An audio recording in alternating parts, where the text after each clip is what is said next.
أعوذ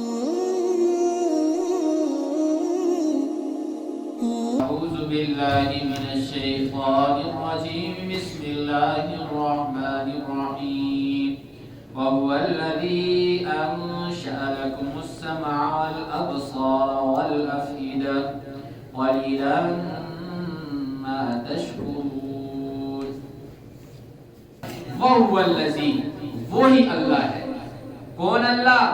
الذی وہ ذات انشأ جس نے پیدا کیا لکم تمہارے لیے السمع کانوں کو. مراد کیا ہے؟ شنوائی جو تم سنتے ہو یہ اللہ نے آپ کو دی ہے. والابصار اور آنکھیں. کیا مطلب؟ یعنی جو آپ کو دیکھنے کی اللہ نے قوت دی ہے. والافئدہ اور دل سوچنے کی. یہ تین بڑی اللہ کی نعمتیں ہیں اور ان کا آپ نعم البدل دیکھیں تو کوئی بھی نہیں. اللہ کی یہ جو نعمتیں ہیں انسان کے پاس اس کے متبادل آپ کسی اور چیز کو تلاش کریں. اب آنکھ کے بدلے انسان کو اگر دنیا کی پوری دولت دے دی جائے انسان اپنی آنکھ کبھی نہیں دے گا. یہی مسئلہ کان کا ہے. اگر انسان سے کان مانگ لیا جائے یہ جو آپ کی شنوائی ہے سننا ہے یہ آپ ہمیں دے دو اس کے بدلے جو چیز مانگنا چاہو ہم دیں گے. کوئی اپنے کان کو نہیں دے. اور یہی تیسرا معاملہ ہے دل کا. اگر کوئی کسی سے دل مانگ لے تو دل کوئی بھی نہیں دے. کیوں؟ دل ایک ایسی چیز ہے کہ اس کے بغیر انسان زندہ رہ ہی نہیں سکتا. فرمایا یہ تین بڑی نعمتیں اللہ نے گنوا دی اور کافر بھی اس چیز کا انکار نہیں کرتے اور مومن بھی انکار نہیں کرتے. یہ تین بڑی اللہ کی قدرت کی نشانیاں ہیں جو اللہ نے انسان کے لیے پیدا کی ہیں. اب خصوصیت کیا ہے؟ یہ چیزیں تو اللہ نے جانوروں کو بھی دی. مسلمان کی آنکھ، مسلمان کا دل، انسان کا دل اور جانور کا دل، جانور کی آنکھ، جانور کا کان اور مسلمان کی آنکھ، کان اور دل کے اندر کیا فرق ہے؟ دیکھ تو جانور بھی رہے ہیں انسان بھی دیکھ رہے ہیں لیکن ان دونوں کے اندر فرق کیا ہے؟ اشرف المخلوقات کیوں کہا ہے انسان؟ جانور دیکھتا ہے صرف اور صرف اس چیز کو جو ظاہری وقتی اسے نقصان پہنچا رہی ہے. جانور سنتا ہے اس آواز کو کہ جو وقتی اسے نقصان دے رہی ہے یا فائدہ دے رہی ہے وقتی دنیا کے اندر. لیکن انسان کی شان، مسلمان کی شان یہ ہے کہ مسلمان اپنی تینوں چیزوں کو آنکھ، کان اور دل اس کو استعمال کرتا ہے حقیقی طور پر کامیاب ہونے کے لیے. یہ مسلمان کی شان ہے کہ مسلمان اس سے حقیقی چیزوں کو دیکھتا ہے. آنکھ اللہ نے دی ہے. مسلمان کی شان ہے کہ آنکھ کو استعمال کرے گا وہ ساری کی ساری چیزوں کو دیکھنے کے بعد اللہ کی تعریف کرے گا. کانوں سے سب سے بہترین چیز وہ سنے گا وہ کیا ہے؟ قرآن ہے. قرآن کو سنے گا اس کے اوپر عمل کرے گا. مسلمان کی شان.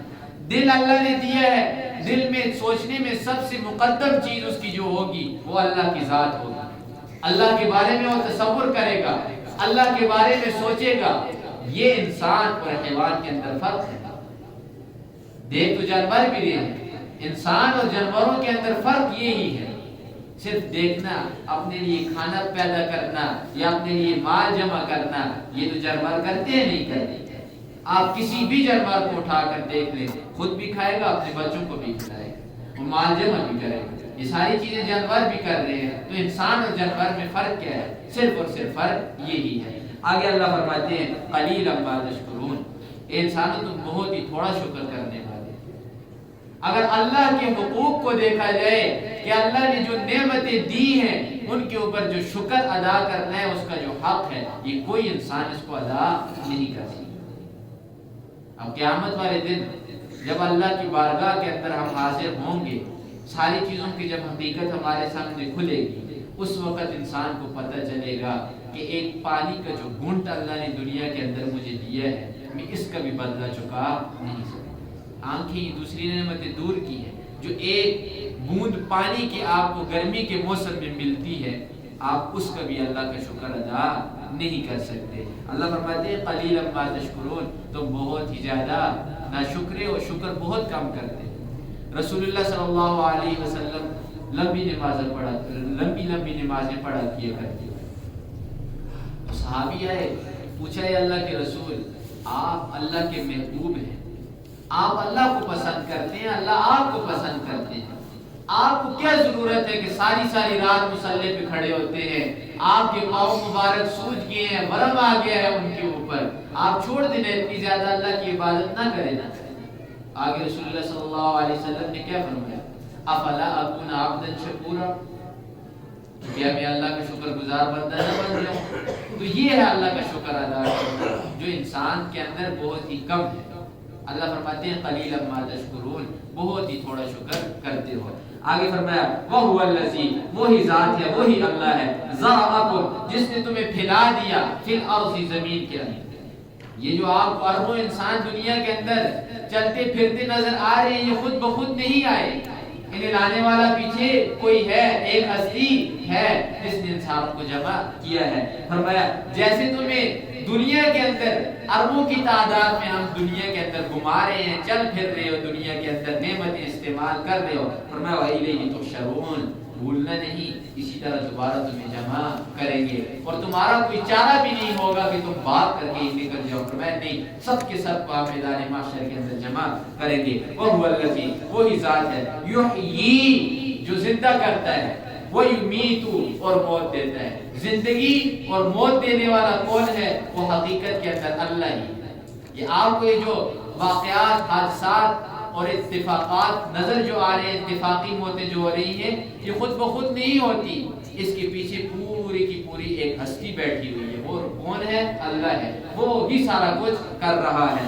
فرمایا وَلَهُ اخْتِلَافُ اللَّيْلِ وَالنَّهَارِ، اور یہ جو رات اور دن کا بدلنا ہے، یہ بھی خود بخود نہیں ہو رہا کہ آپ سمجھے خود رات آ رہی ہے، خود دن آ رہا ہے، یہ معاملہ اس طرح نہیں، اس کے پیچھے وہ ہستی بیٹھی ہوئی ہے جو سارے کے سارے نظام کو چلا رہی ہے۔ فرمایا افلا تعقلون، کیا یہ لوگوں تمہارے پاس عقل نہیں؟ کیا عقل نہیں ہے؟ سوچتے نہیں ہو کہ یہ ساری چیزیں خود بخود نہیں ہو رہی، ان کو کرنے والا کوئی اوپر بیٹھا ہوا ہے۔ بل قالوا، بلکہ ان لوگوں نے بھی کہا، ان لوگوں سے مراد کون؟ سرداران قریش، یعنی کفار مکہ، مکہ کے جو کافر تھے، انہوں نے کہا محمد رسول اللہ صلی اللہ علیہ وسلم کی ساری باتیں سننے کے بعد کیا کہا؟ مثل ما قال الاولون، اس جیسی بات کہی جو ان سے پہلے ان کے بزرگ کہہ کر چلے جا چکے ہیں۔ جو بات اور نوح علیہ السلام کے دور میں کہی گئی، جو بات موسیٰ علیہ السلام، ابراہیم علیہ السلام، عیسیٰ علیہ السلام کے زمانے میں کہی گئی، وہی آ کر محمد رسول اللہ کے زمانے میں بھی انہوں نے کہی۔ وہ بات کیا ہے؟ قالو، کہا انہوں نے، اِذَا مِتْنَا، کیا جب ہم مر جائیں گے، وَكُنَّا تُرَابًا، اور ہم ہو جائیں گے مٹی، وَعِظَامًا، اور ہڈی، أَإِنَّا لَمَبْعُوثُونَ، کیا ہمیں دوبارہ اٹھایا جائے گا؟ ہم مر جائیں گے، مٹی ہو جائیں گے، ہڈی ہماری رہ جائے گی، پھر اس ہڈی اور مٹی سے ہمیں دوبارہ اٹھایا جائے گا، یہ کیسے ہو سکتا ہے؟ یہی سوال محمد رسول اللہ صلی اللہ علیہ وسلم سے عاصم نے روایت کرتا ہے۔ آتا ہے وہ کھوپڑی ہاتھ کے اندر لے کر، چورو چور کی ہوئی ہے، آ کر پھونک مار کے اسے اڑا دیتا ہے اور کہتے ہیں محمد تو کہتا ہے کہ اس ہڈی سے دوبارہ زندہ کیے جائیں گے؟ ہاں میں نے اڑا دی، کرو دوبارہ زندہ۔ کیسے یہ دوبارہ زندہ ہوگی؟ تو محمد صلی اللہ علیہ وسلم نے فوراً قرآن کی آیت پڑھی، او الذی انشأکم اول مرہ، کیسے زندہ ہوگی؟ ایسے ہی زندہ ہوگی نا جیسے ہم نے تمہیں پہلے پیدا کیا ہے۔ تمہارا پہلے پیدا کرنا زیادہ مشکل ہے یا دوبارہ پیدا کرنا زیادہ مشکل ہے؟ تو یہ خود بخود انسان کے اندر عقل ہو تو وہ سمجھ سکتا ہے۔ تو فرمایا اَإِنَّا لَمَبْعُوثُونَ، کیا ہم دوبارہ زندہ کیے جائیں گے؟ لَقَدْ وُعِدْنَا، اب یہ کفار کی بات دیکھیے، لَقَدْ وُعِدْنَا، یقینی بات ہے، کفار کہہ رہے ہیں، کفار کا مقولہ ہے، لَقَدْ وُعِدْنَا، پختہ بات ہے کہ وعدے کیے گئے ہم سے، نحنو، ہمارے سے بھی، وآباؤنا، اور ہمارے باپ دادا سے بھی، ہاذا، یہ والے، یہ جو وعدہ ہے نا کہ مرنے کے بعد دوبارہ اٹھایا جائے گا، فرمایا یہ ہم سے بھی وعدہ کیا گیا اور ہمارے باپ دادا سے بھی یہ والا وعدہ کیا گیا ہے، من قبل، اس سے پہلے، ان ہاذا، نہیں ہے یہ وعدہ، الا اساطیر الاولین، مگر یہ من گڑت کہانیاں ہیں۔ انہوں نے کہا کہ ہمارے جو باپ دادا فوت ہو گئے ہیں ان کے ساتھ بھی پہلے جو نبی آیا کرتے تھے یہی والے وعدے کیا کرتے تھے، لیکن اس وعدے کی کوئی حقیقت نہیں۔ اب اللہ آگے ان کو قیامت کے اوپر دلیلیں دے رہے ہیں، ان دلیلوں کے اوپر ذرا غور کرنے کی ضرورت ہے۔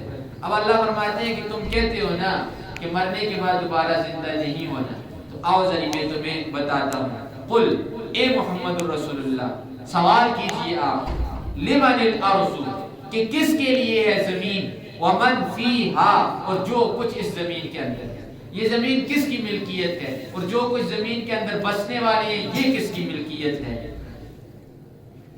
ان کنتم تعلمون، اگر تم علم والے ہو، اگر تمہیں علم ہے، جانتے ہو تم، تو تم اس سوال کا جواب دو۔ سیقولون للہ، تو ان قریب یہ لوگ کہیں گے کہ اللہ، یعنی کافر بھی جواب یہی دیں گے کہ زمین کا مالک بھی اللہ ہے اور زمین میں بسنے والوں کا بھی مالک اللہ ہے۔ اللہ فرماتے ہیں قل، پھر جواب میں محمد رسول اللہ فرما دیجئے، افلا تذکرون، پھر نصیحت کیوں نہیں آ سکتا؟ جب زمین اللہ کی، بسنے والے اللہ کے، تو بات اس کی کیوں نہیں مانتے؟ قل، آپ دوسرا سوال کیجئے اے محمد رسول اللہ، من رب السماوات، کون ہے ان کو سنبھالنے والا، السماوات السبع، 7 آسمانوں کا۔ یہ 7 آسمان بغیر ستونوں کے کھڑے ہوئے ہیں، کیا ان کا کوئی مالک نہیں ہے؟ کون ہے ان کا مالک، کون ہے ان کو سنبھالنے والا؟ ورب العرش العظیم، اور اتنے بڑے عرش کا کون ہے مالک، کون ہے اس عرش کو سنبھالنے والا؟ اللہ فرماتے ہیں سیقولون للہ، یہ سارے کے سارے کافر مومن سب کے سب کہیں گے للہ، یہ اللہ ہی کے لیے ہے، اللہ ہی ان کا مالک ہے، اللہ ہی سنبھالنے والا ہے۔ تو فرمایا قل افلا تتقون، آپ جواب میں فرما دیجئے کیوں تم نہیں بچتے؟ اللہ کے غیر کی عبادت کرنے سے کیوں تم نہیں ڈرتے؟ اللہ کا خوف کیوں نہیں بٹھاتے اپنے دل میں؟ قل، تیسرا سوال کیجئے ان سے، من بیدہ ملکوت کل شیء، کس کے ہاتھ کے اندر ہے ساری کی ساری بادشاہت، کون اس بادشاہت کا مالک ہے؟ تو فرمایا وَهُوَ يُجِيرُ، اور وہ پناہ دیتا ہے ساروں کو، جیسے اللہ کی پناہ مل گئی اسے اور کسی کی پناہ کی ضرورت نہیں۔ فرمایا وَلَا يُجَارُ عَلَيْهِ، اور اس کے مقابلے کے اندر کوئی کسی کو پناہ نہیں دے سکتا۔ جسے اللہ رسوا کرنے پہ آ جائے، اللہ پکڑنے پر آ جائے، اسے پوری کی پوری دنیا مل کر بچا نہیں سکتی۔ فرمایا یہ خود تو اللہ پناہ دینے والا ہے، لیکن اس کے مقابلے میں کوئی پناہ دینے والا نہیں۔ فرمایا ان کنتم تعلمون، اگر تمہیں علم ہے تو دو نہ جواب، کون ہے؟ فرمایا سیقولون للہ، جواب میں خود بخود یہ کہیں گے اللہ ہی ہے، اللہ کے علاوہ کوئی بھی نہیں۔ تو فرمایا قل، اے محمد الرسول اللہ آپ جواب دیجئے، فَأَنَّا تُسْحَرُونَ، تو تم کیوں جادو زدہ ہوئے ہو، کیوں پھر رہے ہو ادھر ادھر، کیوں اللہ کی طرف واپس نہیں آ رہے؟